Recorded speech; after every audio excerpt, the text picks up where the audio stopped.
নাই কৰা বিন্দাস আৰু নমস্কাৰ মোৰ চেনেলে সকলো কেয়াৰ ফেভাৰ স্বাগতম জনাইছো বিয়া মোৰ মেকআপত হৈ গৈছো চলো ক্লাছটা মাৰছো এই মেকআপ আৰ্টিষ্ট মোৰ নিজৰ বিয়া দেই গাইস আৰু মই সবকে এটা এটাকে মেকআপ কৰিছো মোৰ কিমান ভাল দিন দেখিছা এতিয়া মামি মেকআপ কৰিব মামি আমাৰ বাবুক দেখি দি যা আৰু মোৰ মেকআপটো মই নিজে কৰিছো এইটাই কৰি খেদি লাইনত আছো মই বাবু লাইনত আছে আরে খালি এটা লাইনত আছে মই আছো কিন্তু দে সবকে দিম হ'ব এগুলা আমি নতুন প্ৰডাক্ট কিনি আনছো মামি আৰু মই যাই ফেন্সি বাজাৰৰ পৰা এতিয়া লাগি গৈছে পুৰা কামত লাগি গৈছে ফাইনেল টাচ আছে ৰিমতে ৰাখো একখন হয় চাম আমি ইফালে ঘূৰকচোন মই না দেখা জুলন দিনা মামি আছে মজা আছে আইলে বেছি ভাল লাগে না আৰু এনেদৰে এটাৰ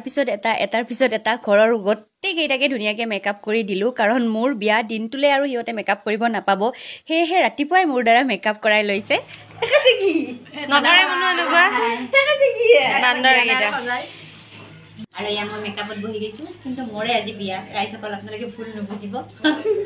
আৰু এইফালে পুৰা লাইনত এটাৰ পিছত এটা লাগি আছে মেকআপ আৰ্টিষ্ট হলে এনেকা ৱেটিঙৰ এইকেইটা এইটো গোটেইকেইটা ৱেটিং নমস্কাৰ আমি ৱেটিং আছে কাম চাম আমাৰ ভাইটি ঠিকছে কাম কৰি আছে বেচেৰা এফালে আমাৰ মাছ বাছা কাৰ্যসূচী চলি আছে ন বিয়া উপলক্ষে আমাৰ আবু মাহী চবে মিলি মামি চামি গোটেই আৰু আমি এনেকৈ ভিডিঅ' বনাই আছোঁ আহক আহক আহক মোৰ লগত আহক আৰু এইফালে আঞ্জা কাটি আছে এয়া জেঠা ভাত বনাব আজি তাৰমানে ভালকৈ বনাব দিয়ক আৰু এইফালে আমাৰ আবুহা আঞ্জা কাটি আছে আমাৰ মা চবে গোটেইখিনি দেখাম ৰ'বক একবাৰ তাৰপিছত আৰু দেখাবা সময় নাপাম কিজানি আৰু এইখিনি হ'ল ইয়াতে ভাত খোৱা হ'ব মানে ৰাতিপুৱাই দেখাই আছোঁ আপোনালোকক আবেলি কিজানি দেখাবাই নাপাম আৰু মামাহঁতে গালি পাৰিবৰ কাৰণে মনে মনে ভিডিঅ' কৰি আছোঁ দেই ৰাইজ আৰু এইফালে বেলুন চেলুন দিছে ধুনীয়াকৈ মণ্ডপটো দেখাই দিম ৰ'বক বা মণ্ডপ ধুনীয়াকৈ বনাই দিলাক এইয়া হয় জানো ভাল লাগছে বহি তাতে হা বহি ভাল লাগছে নাই তাই কৰিব লাগিব এইগিলা এনেকৈ সজাই দিছে আৰু আমাৰ চেল্ফি পইণ্ট দেখাম এতিয়া পূজা বাইদেউ এইয়া আমাৰ মামি আমাৰ মেইন জেগা এইখিনি আমাৰ চুপুই বিৰাট ধুনীয়াকৈ বনাই দিছে মানে মোৰ ষ্টুডেণ্ট সুপ্ৰিয়া আৰু জুপিতৰাই মিলি পেলাই ধুনীয়াকৈ এনেকৈ বনাইছে বস্তুখিনি ময়ে যোগাৰ কৰি দিছোঁ কিন্তু তাহাঁতে বনাইছে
আপোনালোকেতো গমে পাই আছে যে এয়া হ'ল পানী তোলা নিয়ম মানে আমাৰ অসমীয়া বিয়াৰ পৰম্পৰাগত এটি নিয়ম আৰু এই ভিডিঅ' ক্লিপবিলাক মোক বেলেগে লৈ দিছে সেয়েহে গোটেইখিনি সম্পূৰ্ণ ডিটেইলছত দেখাব পৰা নাই আৰু ক্লিপ যিকেইটা মই পাইছোঁ সেইকেইটা ক্লিপ মই কাটিব বিচৰা নাই কাৰণ এই ভিডিঅ'টো গোটেই জীৱনৰ বাবে মোৰ স্মৃতি হিচাপে থাকি যাব কাৰণ নিজৰ বিয়াখন সকলোৰে বাবে বহুত বেছি স্পেচিয়েল হয় গতিকে আপোনালোকে চাই থাকক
Okay.